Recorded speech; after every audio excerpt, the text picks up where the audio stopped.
अक्षर पुरुषोत्तम महाराजनी जय। गुणातीतानंद स्वामी महाराजनी जय। भगत जी महाराजनी जय।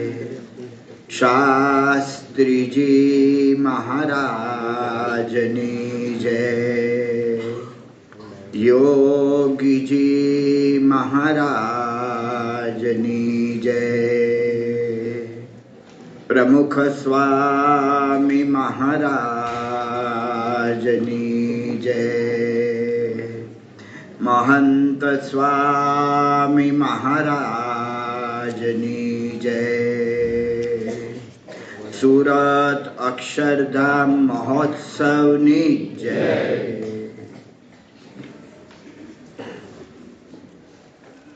હમણાં જ આપણે પરમ પૂજ્ય મહંત સ્વામી મહારાજની રુચિના દર્શન કર્યા કે સ્વામીની રુચિ છે કે વ્યક્તિગત સંપર્ક કરવો, ઓછા સાધને કહેતા કે ઓછા પુરુષાર્થથી સત્પુરુષને યથાર્થ રાજીપો લેવો હોય તો અનુવૃત્તિ જેવું બીજું કોઈ સાધન નથી. પરમ પૂજ્ય પ્રમુખ સ્વામી મહારાજને લંડનમાં પ્રશ્ન પૂછ્યો હતો કે સ્વામી ભગતજી મહારાજે 23 કલાક સેવા કરે, એક જ કલાક આરામ, એની સાથે સાથે 2 દિવસ ઉપવાસ કરે અને એક દિવસ અને 2 દિવસે 1 દિવસ પારણા કરવાના, એ પણ એક જ ટાઈમ. આટલો બધો પુરુષાર્થ કરીએ, આવું તપ કરીએ ત્યારે જ આપ રાજી થાવ.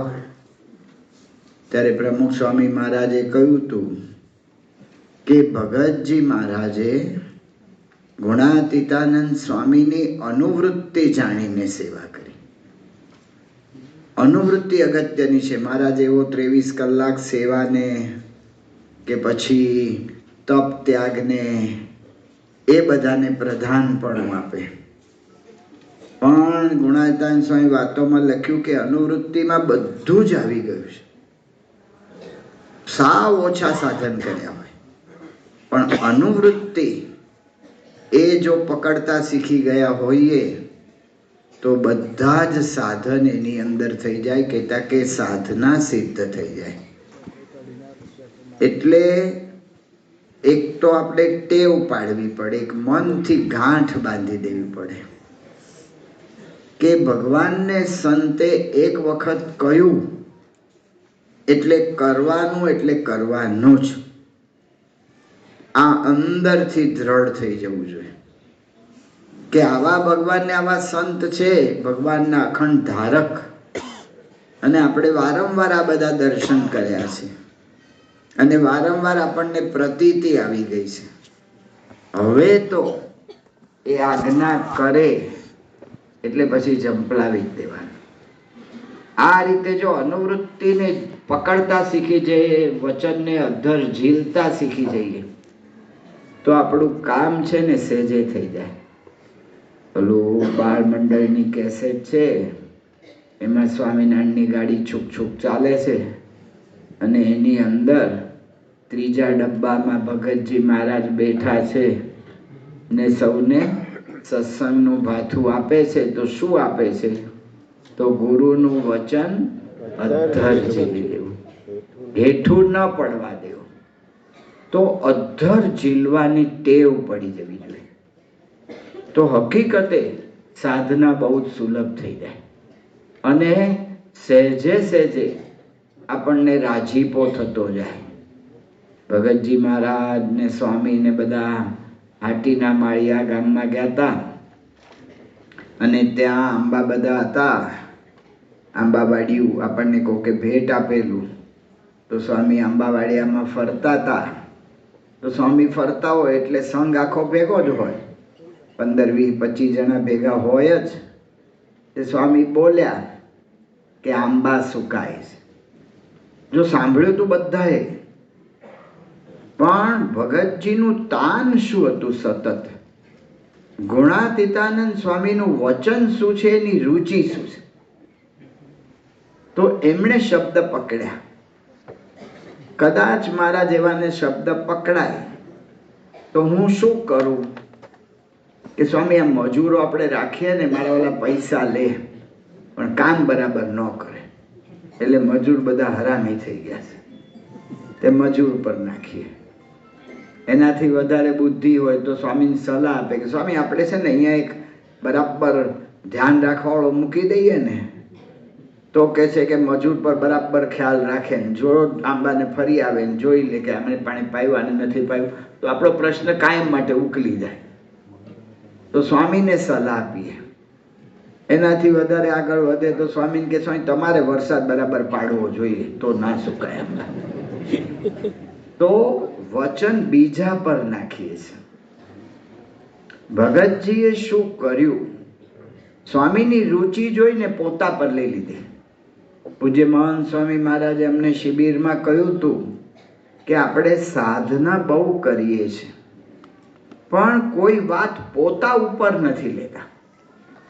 આપણે મારે કરવાનું છે, મારે પાળવાનું છે, મારા માટે જરૂરનું છે, એવી રીતે પોતા ઉપર કોઈ વાત લેતા નથી. એને લીધે સાધનાનું યથાર્થ ફળ મળતું નથી. તો ભગતજીએ પોતા ઉપર લીધું. કોઈને પૂછવા ના રહ્યા કે હલાલ સ્વામીની રુચિ છે, આપણે બધા ભેગા થઈ આમ કરીએ તેમ કરીએ, કાંઈ નહીં. સ્વામીને કહેવા ના રહ્યા. આપણે રુચિ જાણીએ, સ્વામીને પૂછે સ્વામી, દેગડા ને બધું ક્યાંથી મળે? તો પછી પાછું ઊભું જ રહ્યું. આજ્ઞા થઈ એટલે ગમે ત્યાંથી માર્ગ શોધવાનો. આજ્ઞા થાય ને એમાં માર્ગ ભગવાનને સંતે તૈયાર જ રાખ્યો હોય. જો આપણે શોધીએ તો ભગવાનને સંત તરત મદદ કરે. તો ભગતજીએ તરત જ દેગડા શોધી કાઢ્યા અને 4 દેગડા એક એક આંબાને પાયા. 300 આંબા, 1200 દેગડા પાણી પાયું. નદીમાંથી લાવવાનું. નદી કઈ આમ ઉપર ના હોય, નદી ગમે એટલી નજીક હોય તોય 8-10 ફૂટ તો નીચી હોય જ. એટલું ચડવાનું, ઉતરવાનું, જવાનું, લાવવાનું બધું કર્યું. ગુણાતીતાનંદ સ્વામી એટલી અદ્ભુત કથાઓ કરી. તે ભગતજી છેલ્લે આવ્યા. તે મનજી ઠક્કરે કહ્યું કે પ્રાગજી, લાડવા તો વેચાઈ ગયા, હવે ખાલી પતરાવડા રહ્યા. કહેતા કે કંઈ બાકી ના રહ્યું ત્યારે તું જમવા આવ્યો. સ્વામી એટલી સરસ કથા વાર્તા કરી. ગુણાતીતાનંદ સ્વામી જાણતા હતા કે ભગતજીએ શું કર્યું છે. સ્થૂળ દ્રષ્ટિએ આપણને ખાલી લાગે કે આંબાને પાણી પાયું, પણ ભગતજીએ રાજીપાનું મુખ્ય સાધન પકડી લીધું. એ સ્વામી જાણતા હતા. એટલે સ્વામીએ મનજી ઠક્કર જેવાને પ્રતીતિ આવે એટલે સ્વામી કે પ્રાગજી પ્રશ્ન પૂછ. અને ભગતજી મહારાજે અલૌકિક પ્રશ્ન પૂછ્યો કે સ્વામી, દરજી જ્ઞાતિમાં જન્મ થયો છે એટલે દરજીની કળા, દરજીનો કસબ એ તો આવડી ગયો છે. આપે હવેલીના કામમાં જોડ્યા હતા એટલે કડિયાનો કસબ આવડી ગયો. આપે હજામત વગેરેની સેવા સોંપી હતી એટલે વાળંદનો કસબ આવડી ગયો. આવા બધા કસબ તો આવડી ગયા છે, પણ સાધુનો કસબ શું? અને સ્વામીએ જે કથા વાર્તા કરી, મનજી ઠક્કરને થયું કે લાડવા તો હવે આવ્યા અને આપણે ખાલી દાળ ભાત ખાતા હતા. તો સ્વામીનો રાજીપો થઈ ગયો ભગતજી પર. એટલો રાજીપો થઈ ગયો. આ સ્વામીએ જે વાત કરી સાધુના કસબની, ધર્મ ભાવુક નામના ભાઈ, અમેરિકાના હવાઈ ટાપુના પ્રોફેસર, મૂળ નેપાલિયન માણસ, અને દિલ્હી અક્ષરધામ જોવા આવ્યા હતા. અને અક્ષરધામ પછી બુક સ્ટોલમાં ગયા. બુક સ્ટોલમાં એમણે ભગતજી મહારાજનું જીવન ચરિત્ર અંગ્રેજીમાં જોયું એટલે એને થયું કે લાવો આ ખરીદીએ. ખરીદ્યું અને પાના ફેરવતા એને આ સાધુના કસબવાળું ચેપ્ટર એના હાથમાં આવી ગયું. વાંચ્યું અને પૂછે ભદ્રેશ સ્વામીને પાછળથી એ મળ્યા હતા, ત્યારે તો મળ્યા નહોતા પણ પછી મળ્યા હતા. ભદ્રેશ સ્વામીને કહ્યું કે આ સાધુના કસબની વાત મેં જે સાંભળીને મારો મેનેજમેન્ટના આખા મારા કોન્સેપ્ટ બદલાઈ ગયા છે. અને દિલ્હી અક્ષરધામમાં આવી 15 કે મહિનો રહી, 15 દિવસ કે મહિનો રહી સેવા કરી અને પછી પાછા હવાઈ ટાપુ ગયા. જો કેટલું રાજીપો થઈ ગયો સ્વામી. વચનને અધ્ધર જીલે, અધ્ધર જીલમાં પછી ફળની અપેક્ષા જ નહીં રાખવાની. સ્વામીએ કહ્યું એટલે કરવાનું, એટલે કરવાનું જ. આ એક અંદરથી જો આંટી પડી ગઈ હોય તો છે ને કોઈ દિવસ પ્રશ્ન જ ના થાય કે સંપર્ક કરવો કે ન કરવો, એમાં શું લાભ થાય, શું ગેરલાભ થાય. ભગતજીને સ્વામીએ કહ્યું કે ગિરનારને બોલાવો, તો ભગતજી ઉપડ્યા. બીજા બધાએ કહ્યું કે ભગતજી સ્વામી તો કે પણ તું મૂર્ખ છો, ગિરનાર કઈ આવવાનો છે? ભગતજી કે મારે મારી ફરજ બજાવવાની, હું ગિરનારને માથું ઓડાડીને કહીશ કે ભાઈ સ્વામી બોલાવે છે, આવું ના આવું એના હાથમાં છે, એના ઉપર છે. સ્વામીએ કહ્યું ને એટલે થવું જોઈએ. કોનું વચન છે એના ઉપર જો તાન હોય આપણું, એના ઉપર આપણો વિચાર હોય તો સ્વામીએ જે કહ્યું ને સોનાથી સવાયા થઈ જ જવાય. કોનું વચન છે આ? ઓલા રાજાના સિપાહીની યોગીજીમાં જે બોધ કથામાં વાત કરી છે કે રાજાએ જાહેર કર્યું કે ભાઈ આવી રીતે આ કૂવામાં પડીને બહાર નીકળે, છલોછલ કૂવો ભરેલો, એમાંથી બહાર નીકળે તો કે છે કે એને મારે ગામ ભેટ આપવું. હવે બધાએ જોયું કે મારો છલોછલ કૂવો ભરેલો છે, આ રાજા આવું ફરમાન બહાર પાડે છે. અંદર અંદર ચર્ચા કરવા લાગે, રાજાને ઉંમર કેટલી થઈ? 60 થઈ ગઈ લાગે છે, એટલે કે હવે એની બુદ્ધિ ગઈ. તો બધા એવી ચર્ચા કરવા લાગ્યા. સૈનિક એક હતો, ભલે બુદ્ધિ બહુ નહીં હોય, પણ એણે વિચાર કર્યો કે કોનું વચન છે, થાય કે ન થાય પછી. વચન કોનું છે? વચન રાજાનું છે ને. એટલે કૂદ્યો, અને કૂદ્યો એ ભીનો નીકળે, સ્વાભાવિક છે. આવું જોવા લોકો ટોળે મળે ભેગા થઈ જાય, ને ભારતમાં વિશેષ તો એટલે બધા ટોળે મળીને બધા ભેગા થઈ ગયા. તમાશાને તેડું ના હોય તો ઓલો કૂદે ને ઓલા બધા હસે, મશ્કરી કરે, ગમે તેમ બોલે, પણ આને કોઈની સામું જોયું નહીં. ભલે લોકો ગમે તે બોલે, કોઈ ગમે તે કરે. રાજાએ કહ્યું છે ને, બીજી વાર કૂદ્યો ભીનો, ત્રીજી વાર કૂદ્યો ભીનો, 7 વાર ભીનો નીકળ્યો. રાજાએ ગામ ભેટ આપ્યું. લોકો બધા ઊભા થઈ ગયા, તમે કહ્યું તો શું કે કોરો નીકળે? તો રાજા કે એને મારા વચનમાં વિશ્વાસ કેટલો છે, વિશ્વાસ હોવો જોઈએ. ગુરુએ કહ્યું એટલે પછી વિશ્વાસથી મંડી પડવું પડે કે આ ગુરુનું વચન છે. તો પહેલી તો આંટી પાડ દેવાની કાયમ કે આજ્ઞા આવે ને એટલે કરી જ નાખવાનું, બસ. હવે આજ્ઞાની અંદર ભળવામાં આપણને બધા નડશે. નડશે કોણ? પહેલાં તો આપણા અંદર જ રહેલા શત્રુઓ નડશે, કારણ કે બહારના નડે તો ઠીક છે, પણ અંદર વધારે બેઠા છે તો એ આપણને નડશે. કારણ કે આ અનુવૃત્તિ પળાઈ જાય એટલે તો આપણા બધા સાધન પૂરા થઈ જાય. મહંત સ્વામી મહારાજ કોન્વેન્ટમાં ભણેલા, ક્રાઇસ્ટ ચર્ચ સ્કૂલમાં, અને હોશિયાર વિદ્યાર્થી. કોઈ દાડો એમને કાંઈ લેસન બેસન કરવાની જરૂર ના પડે. હ્યુસ્ટનમાં મહંત સ્વામી મહારાજની હાજરીમાં 17ની સાલમાં બાળ દિન ઉજવાયો.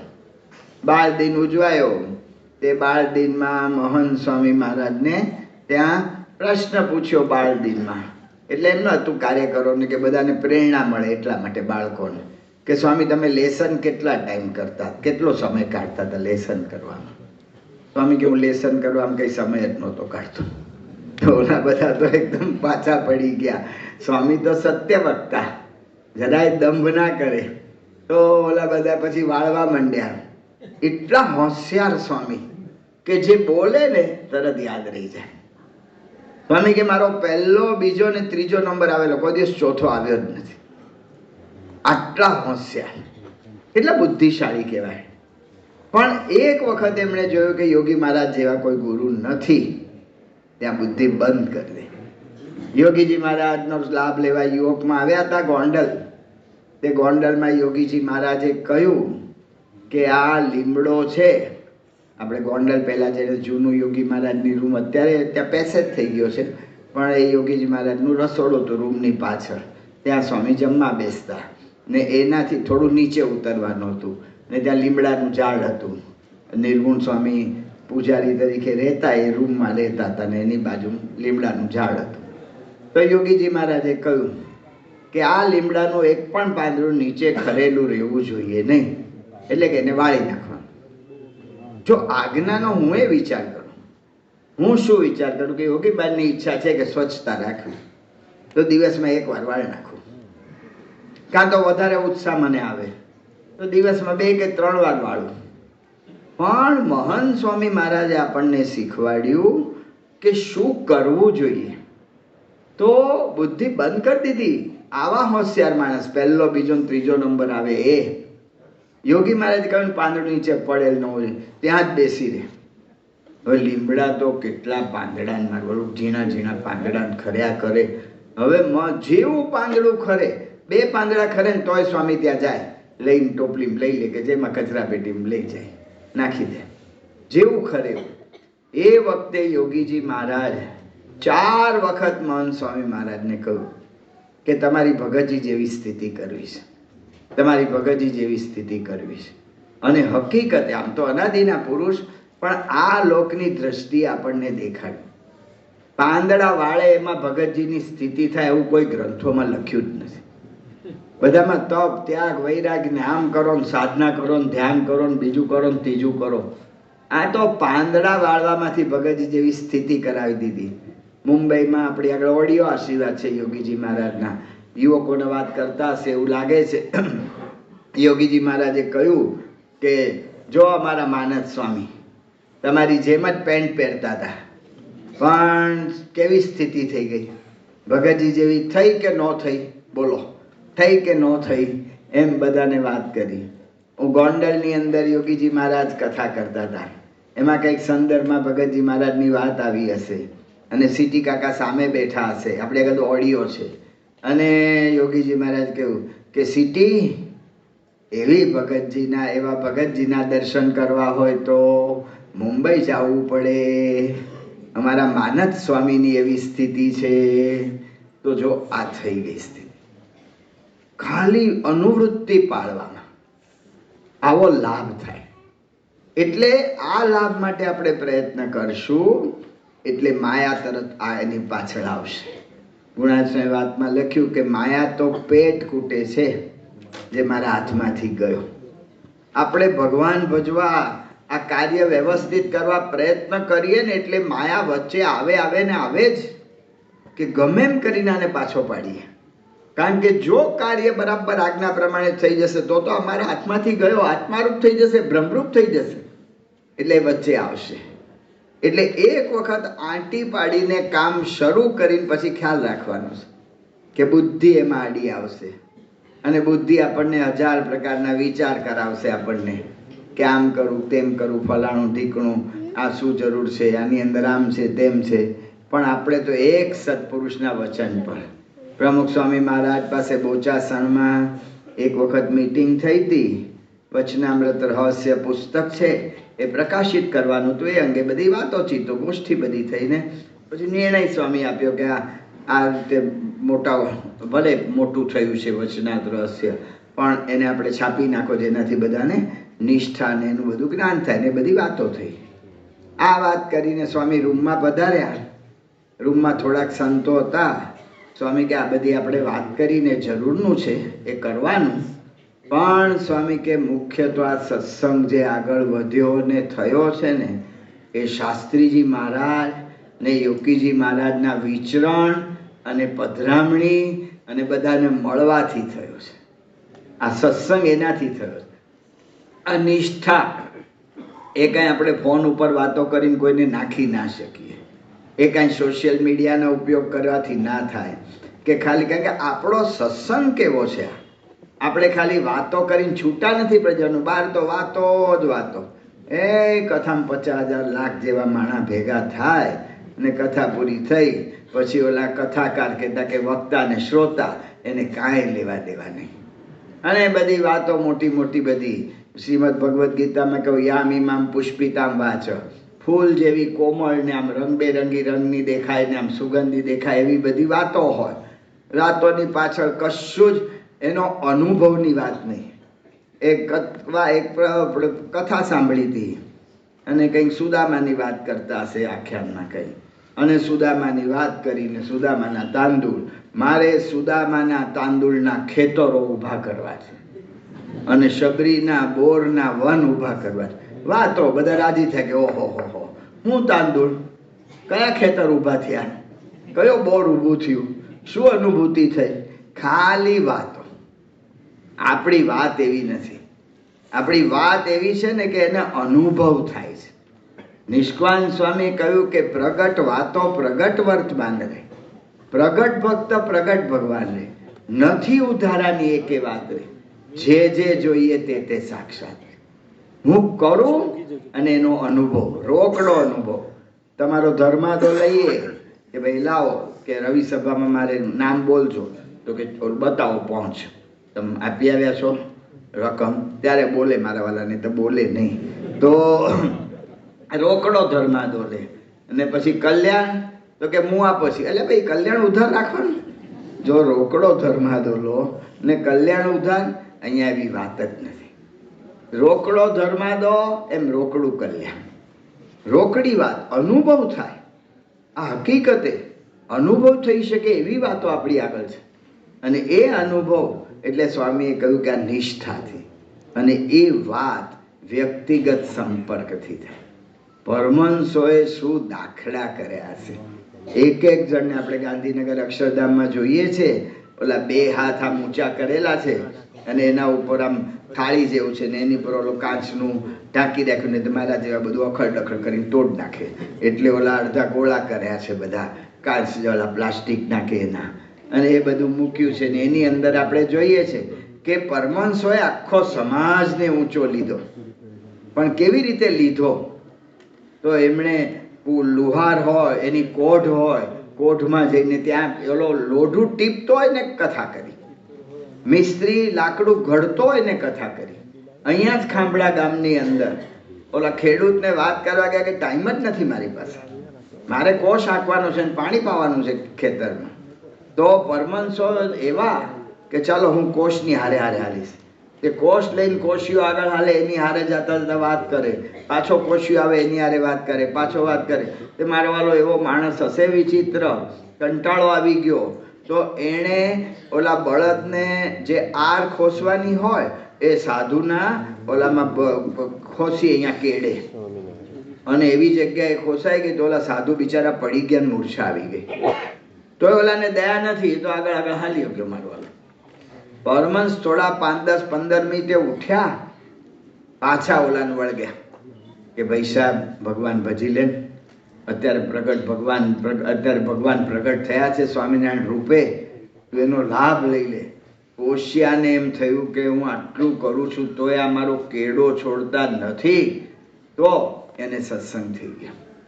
આપણી ભાવના, આપણી ઈચ્છા, આપણો પ્રયત્ન, એનાથી સફળતા મળે. ને આવું જ આપણે ગયા વખતની શિબિરમાં કે એમાં આપણે જોયું હતું, ઓલા અંબાલાલભાઈ કલ્યાણ યોજના આણંદવાળા, તો આપણા કેશવલાલ પ્રાગજી એના વંશમાં આવે. સત્સંગ શરૂઆતમાં નહોતો, ગાંધીવાદથી પોતે રંગાયેલા હતા ને એમાંથી એમને વાત સમજાણી ઉપાસનાની, અને એને થયું કે દરેકનું કલ્યાણ કરવું. તે ઓલા વાઇસ ચાન્સલર હતા વિદ્યાનગરના, કદાચ મારું નામ ભૂલ થાય છે, આરડી. તો એ આરડીને ઘેર રોજ જાય કે મંગળ પ્રવચનમાં આવો, મંગળ પ્રવચનમાં બોલાવા જવું એટલે 6 વાગે બારણું ખખડાવવું, 6 વાગે જ શરૂ થઈ જાય મંગળ પ્રવચન, એટલે 5-5:30 બારણું ખખડાવે. અને ઓલા એટલા ગુસ્સે થઈ જાય, એને જાપાની બહાર કાઢી મૂકે ને કેટલું કરે, પણ આ તો બિચારા રોજ વિનંતી કરે પધારો પધારો. એમાં ઓલાને એક દાડો એમ થયું કે આને મળે છે શું આમાં, અને આરડી યોગીજી મહારાજના સમાગમમાં આવ્યા અને યોગીજી મહારાજના દર્શન કર્યા અને જોગીડાને જોવા ગયા હતા. જોનારા ઝડપાણા. પછી એવો રંગ લાગ્યો. એક અધિવેશન લગભગ 77નું, એના પછીનું અધિવેશન, એ 2 અધિવેશનમાંથી એક અધિવેશનમાં સ્વામીનો ઉતારો એમના ઘરે રાખ્યો હતો અને કાયમ પછી વિદ્યાનગર છાત્રાલયમાં આવતા થઈ ગયા અને એવા કાર્યકર જેવા થઈ ગયા. તો કહેવાનું શું છે કે આ ભગવાનને સંતની વાત વ્યક્તિગત એ જેટલી કરીએ ને એટલી જ ઉતરે. એટલે પરમહંસોએ એ દાખલો કર્યો. સ્વામી હમણાં વાત કરી કે મહારાજના વખતથી આ ચાલ્યો. ઓલા જાગા સ્વામીને વિશે અભાવ આવ્યો ને જીભાઈ કોઠારીએ બંધી કરી તો શાસ્ત્રીજી મહારાજને પહેલા વિચાર આવ્યો કે પત્ર લખી દઈએ. પણ સ્વામીએ જોયું કે આ કામ પત્રથી ના થાય, નિષ્ઠામાં. અને આ એને મહિમા નાખવાનો છે જીવમાં, એને સમજાવવાનું છે કે આ જાગા સ્વામી શું વાતો કરે છે. તો સ્વામી એ જમાનામાં અત્યારે જેટલું મુસાફરી કે બધું સુલભ નહોતું. એ જમાનામાં સ્વામી રાજકોટથી ટ્રેનમાં બેસી અને જુનાગઢ ગયા અને જુનાગઢ જીભાઈને બધી વાતો કરી, આખી રાત વાતો કરી. જીભાઈ કોઠારી અવારના બોરમાં સાકરનો પડો નારિયેળ લઈને જાગા સ્વામી આગળ આવ્યા કે ભૂલ થઈ જ માફી મળે. વાત ઉતારવી હોય જીવમાં તો સંપર્ક કામ લાગે. શ્રીજી મહારાજ વસ્તા ખાતર ત્યાં આવ્યા હતા ગઢડે, અને ગઢડે આવ્યા અને ઓલા બુઢા દાદરનો સમાગમ થયો અને એનું મન ફર્યું અને પાછા જતા રહ્યા કારિયાણી. મહારાજને મળ્યા વગર જ આમ તો આવ્યા હતા કે 1 મહિના સુધી કે છે કે આવી રીતે લાભ લઈશ એ વિચાર સાથે. પણ આ ઓલા બુઢા દાદરનું આવું થયું તો એનું મન ફરી ગયું. તો ત્યાં જતા રહ્યા. મહારાજે મુક્તાનંદ સ્વામીને સવારના પોરમાં કહ્યું, સ્વામી એક જીવ ભગવાનને માર્ગેથી પડે છે તો હાલો. તો મહારાજ એક ઘોડા પર મુક્તાનંદ સ્વામી, એક ઘોડા પર દાદા ખાચર, અને 3 સવારના પોરના ત્યાંથી નીકળ્યા. કારિયાણી જ્યારે આવ્યા ત્યારે વસ્તા ખાચર ઉઠીને નાહી ધોઈને હજી વિચાર કરતા પૂજા કરું કે ન કરું, એ વિચાર કરતા, કારણ કે સત્સંગનો અભાવ આવી ગયો હતો. તો એ ટાઈમે પહોંચી ગયા. એટલે આપણે ધારીએ ચલો વસ્તા ખાચર મોડા ઉઠ્યા તો 7:30 તૈયાર થયા હોય તો મહારાજ 6 વાગે નીકળ્યા હોય ને તો 7:30 પહોંચાય કારિયાણી ઘોડા પર. 2 કલાક જેવું જાય ઘોડા પર એ ગઢડેથી કારિયાણી આવવાનું. પણ વ્યક્તિગત સંપર્ક.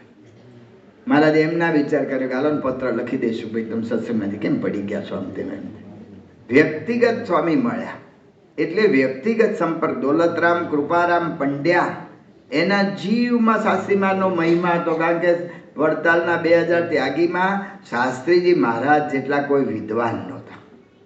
એ ગઢડામાં પ્રતીતિ થઈ ગઈ બધાને કે આ ઓલા જીવનરામ શાસ્ત્રી આવ્યા ને એને નાખી વાત કે મારી હારે શાસ્ત્રાર્થ કરે. અને એ મોટી મોટી બધી પાઠશાળામાં ગોપીનાથ દેવ પાઠશાળા, સંસ્કૃત પાઠશાળા, મારા જેવા સંતો ભણે આમમાં તો નાખી ગયા. લક્ષ્મીનારાયણ દેવ સંસ્કૃત પાઠશાળા વડતાલ, આમમાં તો નાખી ગયા. રાધારમણ દેવ સંસ્કૃત પાઠશાળા, આમ ને આમ. શાસ્ત્રીજી મહારાજ તો દ્રષ્ટિ ભગતજી સામે. ભગતજી મહારાજ તો બચારા સામાન્ય હરિભગત ગણાતા લોકમાં. તે સ્વામી પાછળ બેઠેલા પણ સ્વામી એના દર્શન કર્યા કરે. ભગતજી આમ ઈશારો કર્યો, મરજી જોઈ ગુરુની, અને સ્વામીએ ઝંપલાવ્યા અને ઊભા થયા. અને મારા વાલા જીવનરામ શાસ્ત્રી એવા કે એને વળી વ્યાકરણ શાસ્ત્રનો પ્રશ્ન પૂછ્યો. વેદાંતનો પૂછ્યો ને તો થોડોક સરળ પડે કારણ કે વચનામૃતનો અભ્યાસ હોય.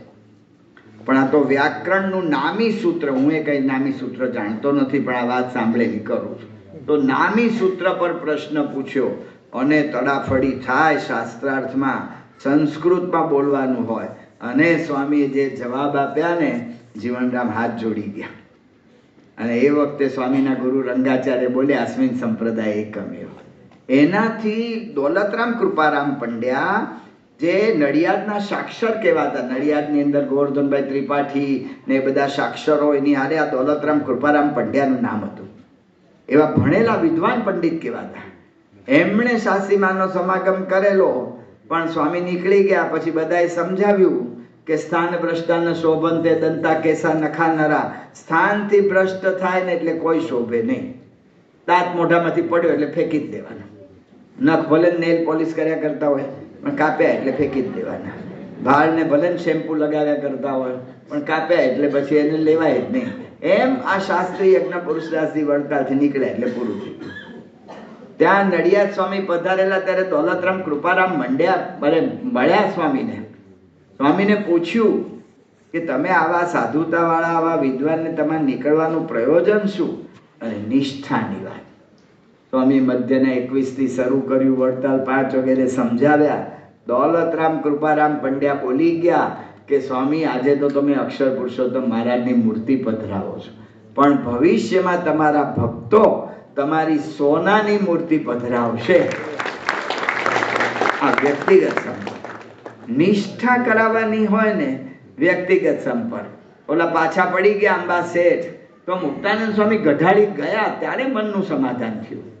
એટલે વ્યક્તિગત સંપર્ક બહુ જોઈએ. આ બુદ્ધિ આપણને પાછી પાડશે. શું જરૂર છે ત્યારે એને આ સમજાવવું પડશે. આમ તો પહેલું તો એવું જ છે, જો મને ખરેખરો ખપ જાગી જાય ને તો બુદ્ધિ મારી આગળ આવે જ નહીં, ઊભી જ ન રહે. એકવાર ગુરુએ કહ્યું એટલે કરવાનું, પછી બુદ્ધિ કાંઈ આપણને પુષ્ટિ જ કરે, પછી એ આપણને આડી આવે જ નહીં. આ બધું સમજાવવું એટલે પડે છે કે આપણી કચાશ છે, એટલે આપણે સમજાવવું પડે. તો બુદ્ધિને સમજાવવું પડશે, મનને સમજાવવું પડશે. કારણ કે મન આડું આવશે કે હવે રાત પડી ગઈ, ક્યાં જવું, રહેવા દ્યો ને. કાં તો આળસ કરશે, કાં તો ટીવી ઉપર કંઈક જોવા બેસી જશે કે બાંગ્લાદેશમાં શું થયું. એટલે જે થયું એ થયું, પણ હવે એનું તું અહીંયા રહીને હું કરી શકીશ. બાંગ્લાદેશ વાળાએ પહેલેથી જ સમજી લેવાનું હતું કે મુસલમાન દેશમાં રહીને હું કામ આપણે માથાકૂટ કરીએ, એને કરતાં અહીં આવી ગયા હોત તો કોણ ના પાડતું તું એને. પણ હવે જે થયું એ થયું ભગવાનની ઈચ્છાથી. તો એનો વિચાર કરીએ, બીજો વિચાર કરીને મન આપણને આગું પાછું કરશે, મન આપણને બીજે ક્યાંક લઈ જશે. કાં તો મોત શોખમાં લઈ જાય કે હાલો આજે હોટલમાં ખાવાનો વારો છે, કે આજે ફલાણું છે કે ઢીકણું છે. તો ત્યારે આપણે એક વિચાર કરવો પડે, ચોક્કસ એક વિચાર કરવો પડે. મહંત સ્વામી મહારાજ પાસે એક યુવક આવ્યા હતા, બાળ મંડળના કાર્ય કરતા હતા, અને સ્વામીને કહ્યું કે સ્વામી હવે આ બાળ મંડળના કાર્યકર્તા તરીકે રાજીનામું આપવું છે. કેમ સ્વામી? કે તો કે બહુ સારું કામ ચાલે છે, આપની દયાથી દુકાન એટલી સરસ ચાલે છે ને, હવે એમાં વધારે ધ્યાન આપું ને તો કમાઈ લેવાય. તો એટલે હવે આમાં બે ભેગું નથી થતું, એટલે હવે મારે આવી રીતે આમાંથી રાજીનામું આપી દઉં તો બરાબર ધ્યાન અપાય દુકાનમાં, કમાણી થાય. સ્વામી કે બીજી દુકાન થઈ જાય તો? ઓહ સ્વામી આશીર્વાદ આપો, થઈ જાય તો ખરેખરું થાય અને હું બરાબર એને ચલાવું ને આમ તેમને. તમારા આશીર્વાદ હોય તો થઈ જ જાય. સ્વામી કે પણ ટાઈમ ક્યાંથી મળશે? તો કે સ્વામી એનો તો ટાઈમ ગમે ત્યાંથી મળી જશે. તો સ્વામી કે આ બાળ મંડળના કાર્યકર્તા તરીકે રહો ને એ ટાઈમ આમાં જ કાઢો કે છે. તો કહેવાનું શું, ટાઈમ તો હોય જ, પણ મન આગું પાછું કરે છે. મોડર્ન મેનેજમેન્ટ શું શીખવાડે છે આપણને કે આખા અઠવાડિયાનું ટાઈમ ટેબલ બનાવો. આખા અઠવાડિયામાં કયા કયા કામ છે. આપણી બધી જુદી જુદી ભૂમિકા છે કે પતિ તરીકે મારે મારા શાળાને ઘેર જવાનું છે, કે મારે પુત્ર તરીકે મારા પપ્પાને હોસ્પિટલમાં લઈ જવાના છે, કે મારે પિતા તરીકે મારા છોકરાને માટે કંઈક વસ્તુ લેવા જવાની છે, કે મારે આપણે દુકાન કેવું કંઈ ચલાવતો તો દુકાનદાર તરીકે મારે માલનો આવી રીતે વિચાર કરવાનો છે. જે કંઈ એવી બધી ભૂમિકાની અંદર કાર્યકર તરીકે મારે આ કરવાનું છે, એક નક્કી રાખીએ અને અઠવાડિયાનું આખું મેનેજમેન્ટ બનાવે, જેનાથી આપણે આમથી આમ કંઈક થાય તો એડજસ્ટ થઈ શકે. એટલા માટે કહે છે.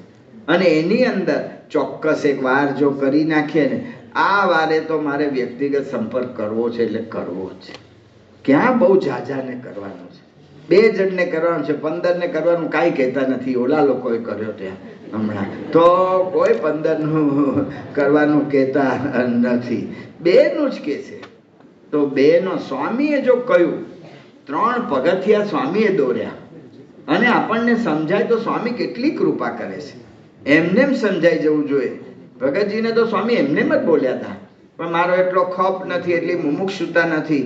તો સ્વામી કેટલું કૃપા કરે છે, શીલ દોરે છે, 3 પગથિયા દોરે છે, એમાં પાછો માણસ ચડતોય બતાવે છે. અને એની અંદર સ્વામી આપણને લખીને આપ્યું, પહેલું જ પગથિયું 100% સંપર્ક. આ પહેલું પગથિયું સ્વામી આપ્યું છે. તો 2 જણનો સંપર્ક મારે કરવો છે, કરવો છે ને કરવો છે. પછી મન આપણને ગમે તે કરે ને ત્યાં આપણે મનને મારવું પડે. દેહ પાછું પાડશે કે મારી વાલી બહુ ઠંડી પડી છે, આજે નથી જવું, તે કાલે વળી ગરમી પડશે, પમદાડે વરસાદ પડશે, તે બધું ચાલ્યા જ કરશે એવું. તો દેહ, મન કે બુદ્ધિ મને ગમે તે કે મારે આ કરવું છે કરવું છે, કારણ કે આનાથી મારે રાજીપો મેળવવો છે. મારે ખાલી કાર્ય કરીને છૂટવું નથી, કાર્યનું યથાર્થ ફળ લેવું છે. ને આ ક્યારે થાય? જો અંદરથી પ્રાપ્તિનો વિચાર એક દ્રઢ થઈ ગયો હોય ને તો બધું જ થાય, એની મેળે થાય. મગનભાઈને કોઈ પેમ્ફલેટને, કોઈ મધ્યસ્થ કાર્યાલયને, કોઈ આદેશને કશું જ નહોતું. એમને અંદરથી આમ થઈ ગયું કે આ પુરુષ મળ્યા છે ને ખરેખર મળી ગયા. જેને હું આ વાત કરીશ ને એનું કલ્યાણ થઈ જશે, એનું મારે જીવનું રૂડું કરવું છે. અંદરથી ભાવના. તે કોઈ પણ આવે, ઓલા એના વેગન છોડાવવા કરવા, તમારી વાત સાંભળ તો તરત છોડ દઉં, તો હું તને તરત સહી કરીને બધું કરતો. તો ઓલો તૈયાર થઈ જાય કે વાત સાંભળવામાં હું વાંધો છે. તે 5 કલાક અડધો કલાક કથા કરે, પછી એને કરી આપે, એમાં એને સત્સંગ થઈ જાય.